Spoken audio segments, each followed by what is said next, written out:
Halo semua, welcome to mini podcast episode yang pertama. Perkenalkan, nama saya Gariza Gargati Asya Wijaya, dan hari ini kita akan bahas tema Republik Indonesia Serikat dengan narasumber kita dari kelas 11 S13. Untuk para narasumber, dipersilakan untuk memperkenalkan diri.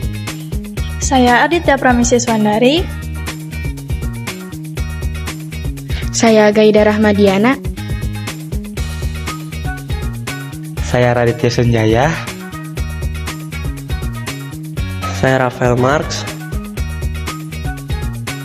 Dan saya Vita Indafirani. Nah, untuk membuka tema kita hari ini, saya mau nanya nih kepada teman-teman narasumber kita. Kira-kira Republik Indonesia Serikat itu apa sih? Berdasarkan pengetahuan saya, RIS adalah bentuk negara Indonesia yang terbentuk sebagai hasil dari Konferensi Meja Bundar pada tahun 1949. RIS merupakan negara federal dengan sistem pemerintahan parlementer. Nah, lalu tujuan terbentuknya RIS itu apa? Tujuan pembentukan RIS adalah untuk mempersiapkan negara Indonesia menjadi lebih stabil dan berada pada pengawasan Belanda, di mana pembentukan RIS tidak mendapat dukungan dari masyarakat Indonesia yang lebih memilih negara kesatuan. Oh, oke. Kan kita udah bahas ya mengenai tujuan RIS dan pengertian RIS-nya juga. Nah, kira-kira untuk Vita dan Radit, kira-kira kalian tahu nggak sih hasil dari konferensi Meja Bundar? Nah, hasil dari konferensi pada tanggal 2 November 1949 yaitu yang pertama, Belanda mengakui Indonesia dalam bentuk negara RIS sebagai negara yang merdeka dan berdaulat. Yang kedua, status Irian Barat akan diselesaikan setahun setelah pengakuan kedaulatan. Nah, yang ketiga, RIS dan Belanda akan membuat Uni Indonesia Belanda yang bersifat longgar berdasarkan kerjasama sukarela dan sederajat. Nah, selanjutnya yang keempat, RIS akan memberikan izin baru kepada perusahaan-perusahaan Belanda untuk beroperasi di Indonesia. Yang kelima, RIS harus membayar hutang Hindia Belanda sejak 1942. Dan yang terakhir, RIS akan membuat Angkatan Perang Republik Indonesia Serikat yang disingkat APRIS, yang terdiri dari Angkatan TNI dan mantan tentara Kenial. Nah, sejauh ini kita udah tahu kan tentang pengertian, tujuan, bahkan hasil KMB. Nah, setahu saya, RIS ini kan memiliki wilayah yang terdiri dari 7 negara bagian. Nah, dari teman-teman narasumber ada yang tahu nggak apa saja 7 negara bagian tersebut?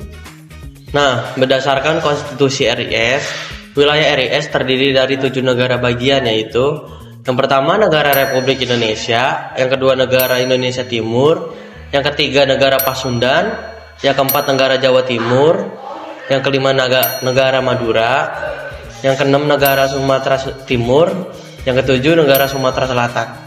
Nah, Fael, kalau misalnya 9 satuan kenegaraan itu ada apa aja?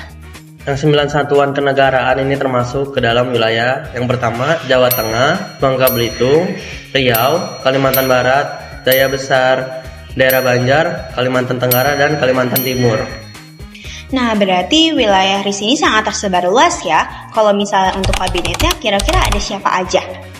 Oke, Kabinet Republik Indonesia sendiri ini mempunyai arti, yaitu kabinet yang dibentuk setelah pengakuan kedaulatan Indonesia dari Belanda. Nah, kabinet ini bertugas dari 20 Desember 1949 hingga 6 September 1950.